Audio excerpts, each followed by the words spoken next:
My ex-wife Christine walked out on our family when our son Ethan was only 9 years old, and her parting words to him still echo in my memory with painful clarity. "You're going to end up just like your father.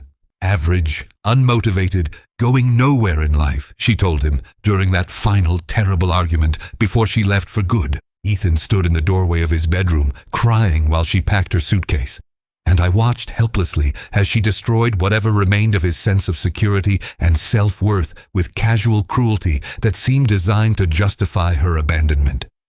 She was leaving us for a corporate executive she had met through her sales job, a man who made 3 times my modest teacher's salary and could provide the lifestyle and ambition she claimed I lacked. The fact that I was a dedicated high school history teacher making $52,000 annually wasn't enough for Christine, who had always resented that I chose meaningful work over higher-paying corporate careers that would have required sacrificing time with our son. She wanted expensive vacations, a bigger house, luxury cars, and status that my teacher's income couldn't provide, and she had found someone who could give her those things at the cost of her marriage and relationship with Ethan. The divorce was quick and brutal, with Christine essentially abandoning any real custody or parental role in Ethan's life. She agreed to every other weekend visitation, but rarely actually showed up, always having excuses about work trips or plans with her new partner that were more important than spending time with the son she had left behind. Child support was set at a modest $600 monthly based on our income difference, which she paid consistently, but seemed to view as her entire obligation to Ethan's well-being, never contributing anything beyond the minimum required by court order.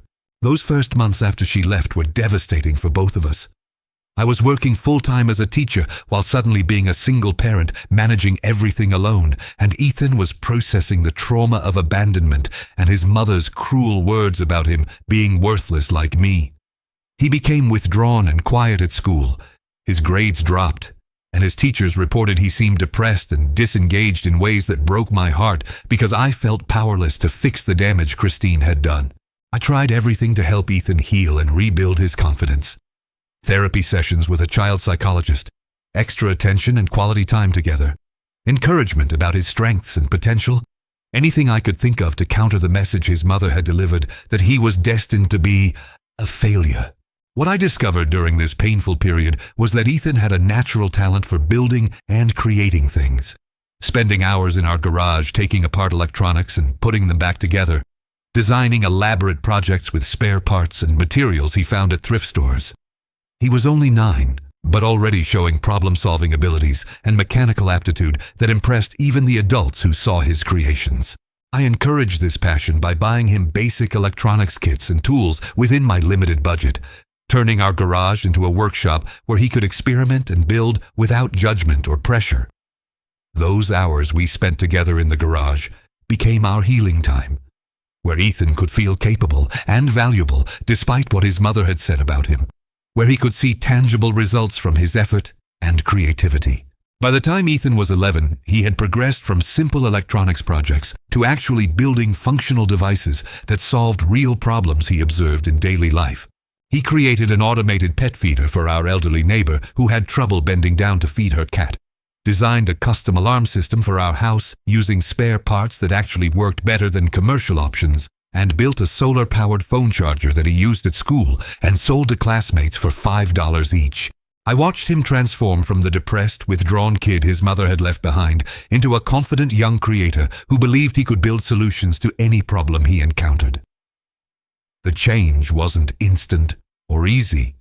He still struggled with feelings of abandonment and the question of whether he was good enough that his mother's words had planted in his mind. But slowly, through countless hours of building and creating and seeing his ideas work in the real world, he developed an identity separate from her rejection, based on what he could actually do rather than what she had claimed he would never become. Christine's involvement in Ethan's life during these years was minimal and inconsistent, showing up occasionally for scheduled visits, but more often canceling at the last minute with transparent excuses. When she did see him, she showed little interest in his projects or accomplishments, instead talking about her own life and her new partner's success in ways that seemed designed to highlight what Ethan and I supposedly lacked. My husband just bought a vacation home in Aspen, she mentioned casually during one rare visit when Ethan was 12.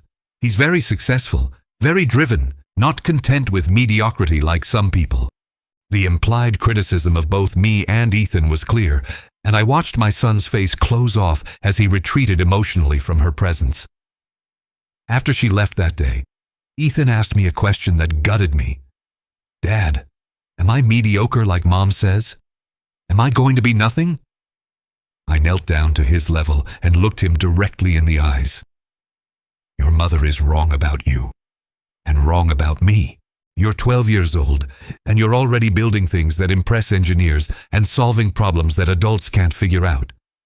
You're going to be exactly what you choose to be through your own effort and creativity, and nobody gets to define your potential except you. He hugged me tightly, and I felt him relax slightly, but I knew Christine's poison would take years to fully counteract with truth and demonstrated capability. Ethan's entrepreneurial journey truly began at age 14, when he identified a problem in our community and decided to build a business solving it. Many of our neighbors were elderly people who struggled with technology, smartphones, tablets, smart home devices, and had no one to help them learn or troubleshoot issues. Ethan started offering tech support services door to door after school, charging modest fees of $10 to $20 to help seniors set up devices, teach them basic functions, and solve problems that left them frustrated and isolated. Within 3 months, he had 15 regular clients who called him whenever they needed help, and he was making around $400 monthly while learning invaluable lessons about customer service, pricing, and building trust. I watched with pride as he showed patience and kindness to elderly clients that many teenagers would have dismissed, explaining technical concepts in simple terms and never making anyone feel stupid for not understanding. His business wasn't just making money. It was building his confidence and proving that he could create value through his skills and effort. By sophomore year of high school, Ethan had expanded beyond simple tech support to actually building custom solutions for clients who needed more than standard products provided. He created simplified tablet interfaces for clients with dementia that showed only essential apps and contacts with large buttons they could actually use. He built voice-activated systems for clients with arthritis who couldn't manipulate small touchscreens effectively. He designed automated medication reminders that were simpler and more reliable than commercial options that confused his elderly clients. Each custom solution generated word-of-mouth referrals that grew his client base to over 40 regular customers, and his monthly revenue reached approximately $1,200 while he was still in high school. I helped him set up proper business structures, registering as a sole proprietor, opening a business bank account, tracking income and expenses, turning his garage operation into a legitimate small business that taught him real-world skills beyond what any classroom could provide. Christine had no idea any of this was happening because she had essentially disappeared from Ethan's life by this point, visiting maybe once or twice a year and never asking about his activities or interests. The real breakthrough came during Ethan's junior year when he pivoted from custom one-off solutions to creating a product that could scale beyond individual clients. He had noticed that all his elderly clients struggled with the same core technology problems, and rather than solving them individually every time, he decided to build a standardized system that addressed the most common issues. He spent 6 months developing a simplified operating system overlay that could be installed on any Android tablet or smartphone, transforming complicated interfaces into senior-friendly versions with large buttons, voice commands, and automatic troubleshooting features. He called it SimpleTech and launched it as a $30 downloadable app with an optional $10 monthly subscription for ongoing support and updates. The product solved a real problem for an underserved market, and through strategic marketing at senior centers and retirement communities, he gained traction faster than either of us expected. Within a year, SimpleTech had over 800 paying users, generating approximately $3,000 monthly in recurring revenue. And Ethan was running a real tech company from our garage while still attending high school full-time. I supported Ethan's growing business in whatever ways I could on a teacher's limited resources, helping him navigate legal requirements, connecting him with a small business attorney who provided pro bono advice, and being his sounding board for strategic decisions when he needed adult perspective. We had countless late-night conversations at our kitchen table about pricing strategies, customer acquisition, product development, and managing growth sustainably while he focused on finishing high school. Those conversations were some of the most meaningful moments of my life as a father, watching my son develop business acumen and critical thinking skills that would serve him far beyond any single venture. He graduated high school at 18 with a 3.8 GPA despite running a business that was generating $50,000 annually, and he had been accepted to several good universities with partial scholarships based on both his academics and his demonstrated entrepreneurial success. Christine showed up to his graduation ceremony, the first time I had seen her in almost 2 years, and she seemed genuinely shocked when the principal mentioned Ethan's business during his senior honors recognition. "Wait, he runs an actual company? That makes real money," she asked me after the ceremony, and I felt grim satisfaction in responding, "Yes. He built it from nothing, despite having a mother who told him he would amount to nothing. He proved you wrong about both of us." Ethan made the decision to defer college for a year to focus on scaling SimpleTech, believing he had an opportunity that wouldn't wait while he spent 4 years in classrooms. I supported that decision despite my bias as a teacher toward traditional education, recognizing that Ethan was getting real-world business education more valuable than most undergraduate programs could provide. He used the year to completely rebuild SimpleTech with better features, expand marketing to reach national markets beyond just our local area, and build partnerships with senior living facilities and healthcare providers who saw value in his technology for their residents and patients. By his 19th birthday, SimpleTech had grown to over 5,000 paying subscribers, generating approximately $15,000 monthly in revenue. And Ethan had hired 2 part-time employees to help with customer support and development. The garage that had been his workshop since age 9 was no longer adequate, and we moved his operation to a small commercial office space that he could actually afford from business profits.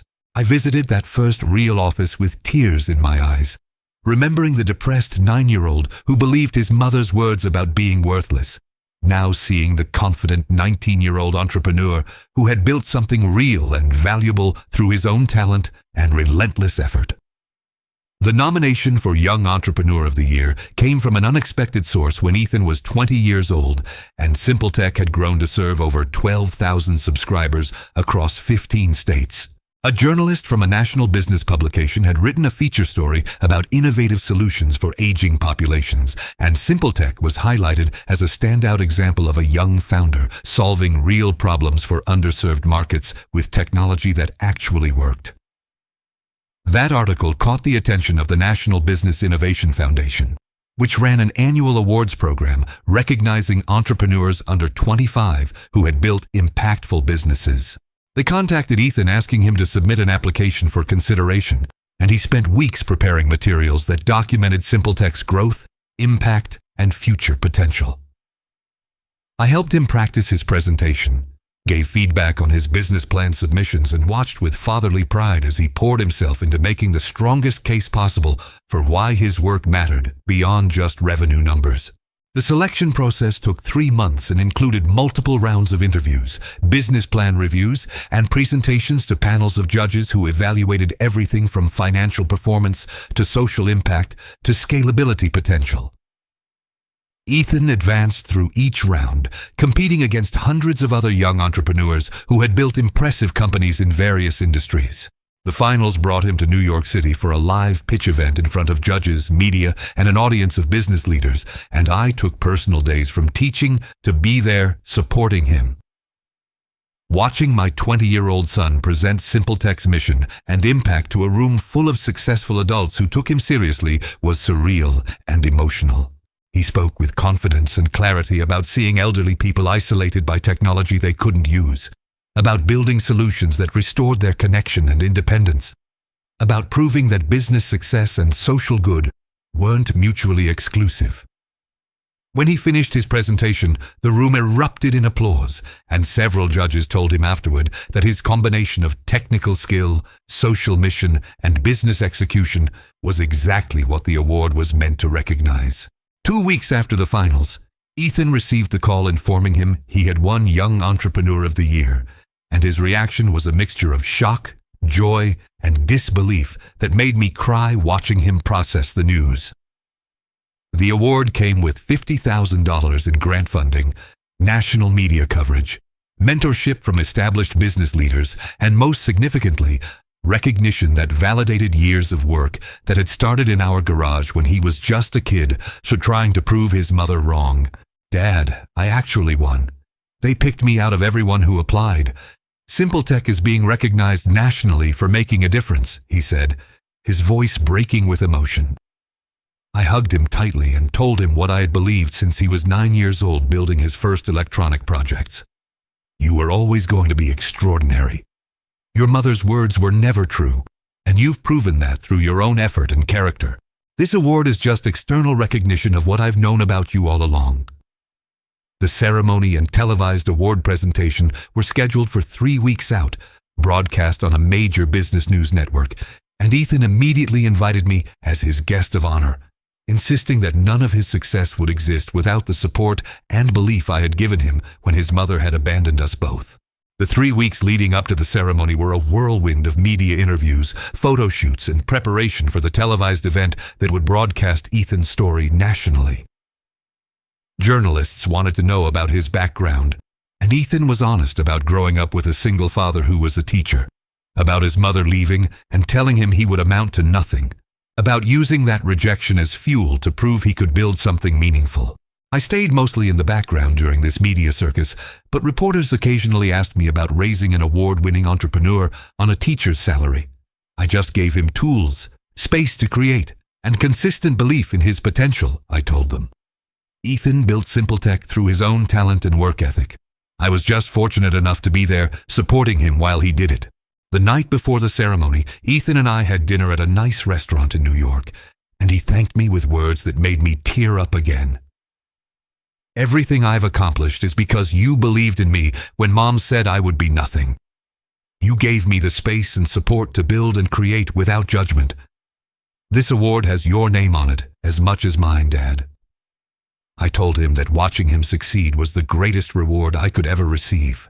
The award ceremony itself was held at a prestigious venue in Manhattan with hundreds of attendees and cameras broadcasting live to millions of viewers on national business television.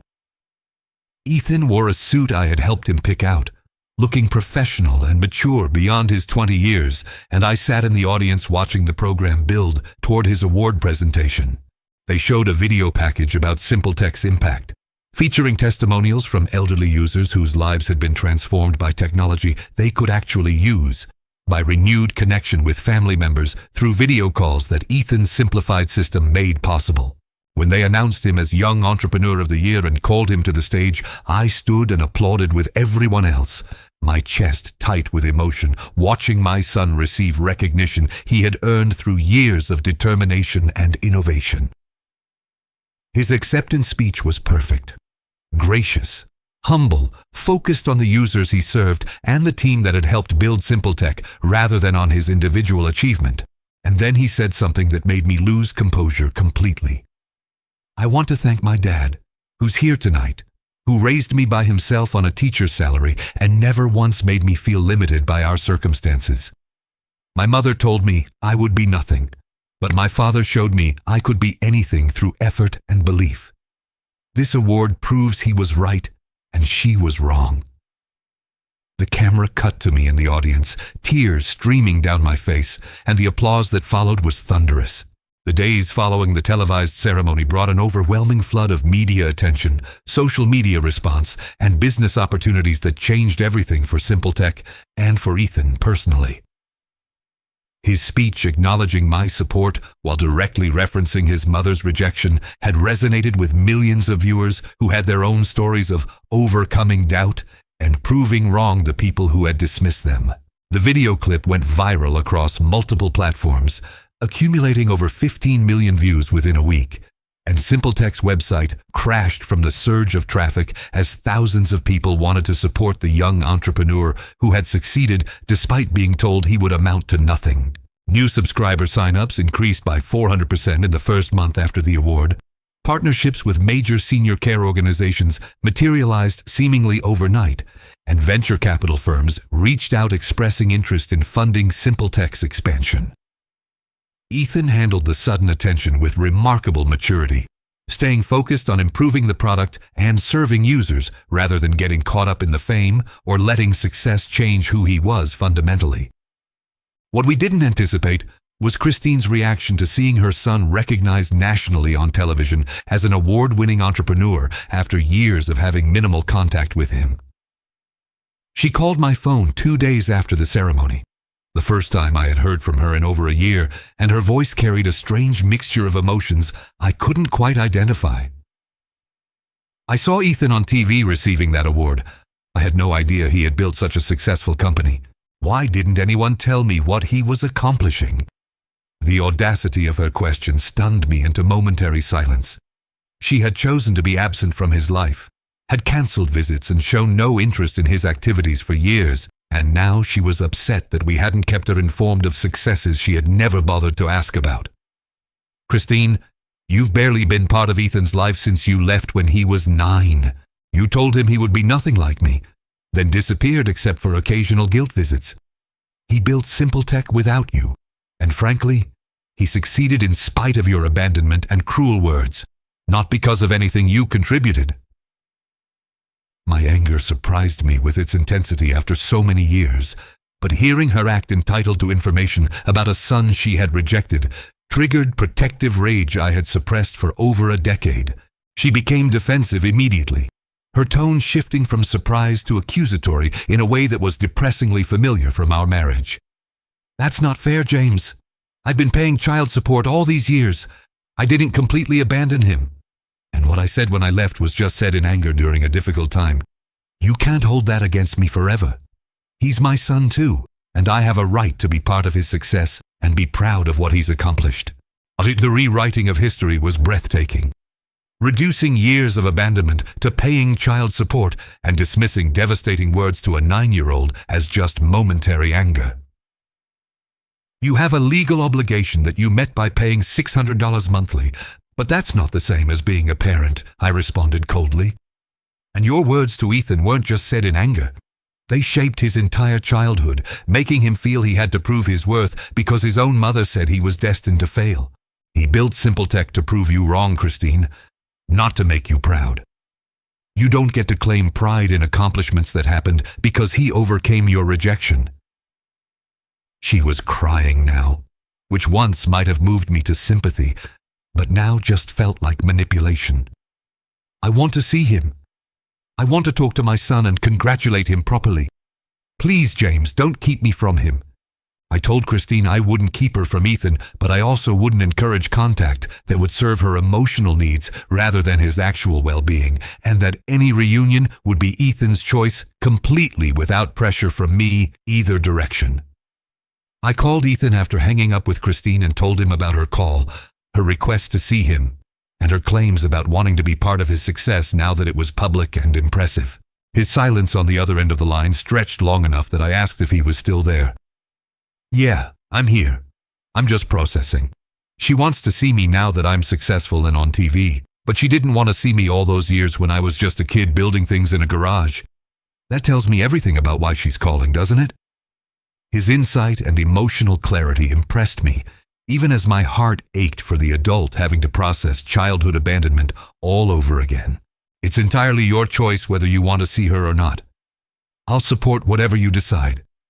But you're right that the timing of her interest is revealing about her motivations. Ethan thought for a moment before responding. I'll meet with her once. I want to hear what she has to say, and I want to tell her some things I've needed to say for a long time. But I'm doing it for my own closure, not because I think she's genuinely changed or because I want her back in my life. The meeting between Ethan and Christine happened 3 weeks later at a neutral coffee shop, and Ethan asked me to come with him for moral support, sitting at a nearby table with insight but not joining the conversation directly. I watched Christine arrive looking nervous and overdressed, clearly trying to impress her son, who she hadn't seen in over 2 years.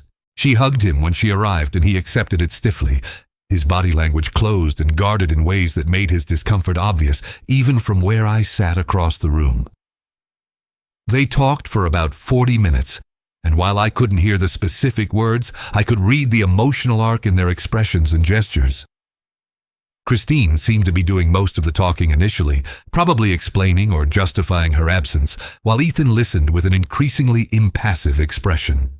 Then Ethan started talking, his posture shifting to something more assertive, and I watched Christine's face crumble as he apparently delivered truths she hadn't been prepared to hear. By the end of the conversation, they were both crying, though the nature of those tears looked very different. Hers seemed born of guilt and loss. His seemed cathartic and releasing. When Ethan stood to leave, Christine reached for his hand, and he pulled away gently but firmly, said something brief, and walked toward me without looking back at her, sitting alone at the table. We drove back to Ethan's apartment in silence for the first few minutes, giving him space to process whatever had just happened in that conversation with his mother. Finally, he spoke, his voice steady but carrying the emotional weight of confronting years of abandonment and pain. I told her everything I've needed to say since I was 9 years old. I told her that her words about me being nothing destroyed me for years, that I spent my entire childhood and teenage years trying to prove I had value because my own mother said I didn't. I told her that building SimpleTech wasn't about making her proud or winning her approval.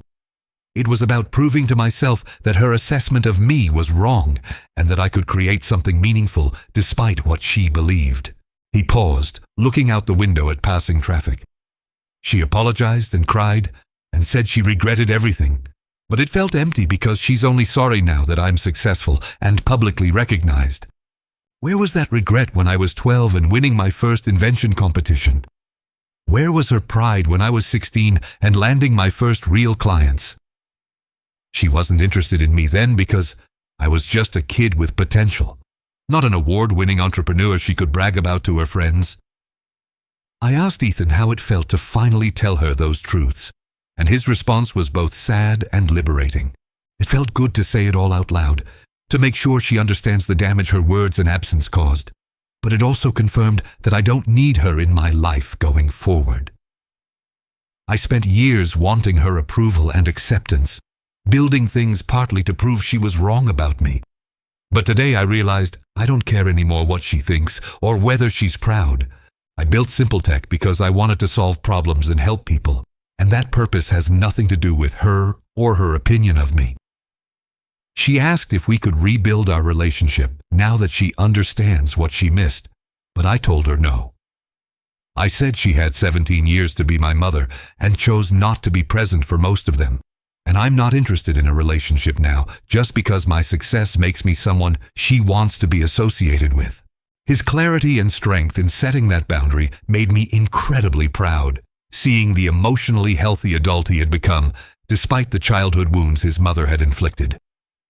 Over the following months, SimpleTech continued its explosive growth trajectory, and Ethan made strategic decisions about the business that would shape its future and his own path.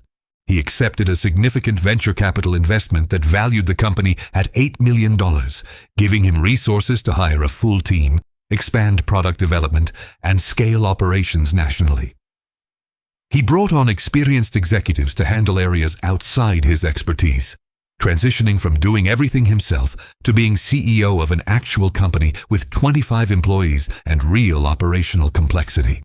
He also made the decision to enroll in college part-time while running SimpleTech, recognizing that formal education could complement his real-world business experience rather than replace it. Watching him balance college courses, company leadership, and continued product innovation while staying grounded and focused on the mission that had started SimpleTech in the first place was remarkable. At 21, he was accomplishing more than most people achieve in entire careers. Yet he remained humble and genuinely committed to serving the elderly users who had been SimpleTech's purpose from the beginning.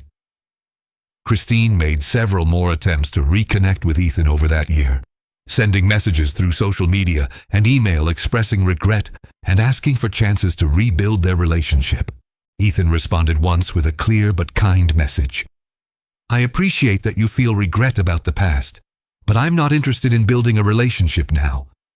I've made peace with your absence and moved forward with my life. I hope you can find peace with your choices too, but the journey doesn't include me being part of it. Please respect my boundary and stop reaching out. I wish you well, but we're done." After that, he blocked her on all platforms and committed fully to moving forward without the weight of her expectations or attempts to insert herself into his success. I supported that decision completely, seeing how much lighter he seemed once he truly let go of needing anything from her. Not approval, not apology, not relationship, nothing. The wound she had inflicted when he was 9 had finally healed through his own accomplishments and through releasing any hope that she would become the mother he deserved. It was during this period of reflection and growth that Ethan and I had a conversation that crystallized everything he had learned from building Simple Tech and overcoming his mother's rejection. We were having dinner at his apartment, celebrating Simple Tech reaching 25,000 subscribers and $300,000 in monthly revenue, when he pulled out a book he had been reading. "Dad, I've been reading this book called Mindset by Carol Dweck about the difference between fixed and growth mindsets. It explains so much about Mom and about why I was able to succeed despite what she said." He showed me a passage he had highlighted. "Becoming is better than being." The fixed mindset does not allow people the luxury of becoming. They have to already be. He explained how his mother had operated from a fixed mindset, believing that people were either winners or losers, successful or failures, valuable or worthless based on inherent qualities rather than effort and growth.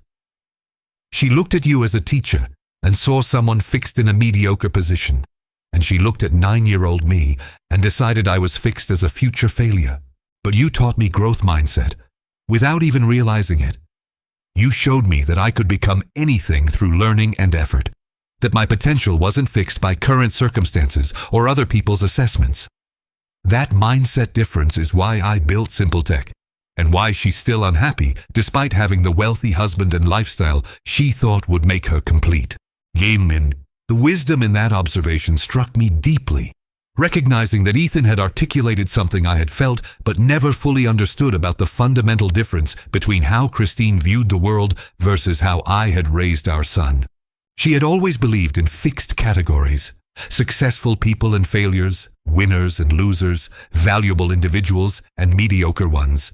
And she had judged both me and Ethan as falling into the wrong categories based on our current circumstances rather than our potential for growth. Meanwhile, I had raised Ethan with the belief that he could learn anything, build anything, become anything through consistent effort and willingness to improve. That growth mindset had allowed him to go from depressed 9-year-old to award-winning entrepreneur because he never accepted that his current state defined his ultimate potential. "Your mother's fixed mindset is why she'll probably never be truly happy," I told him.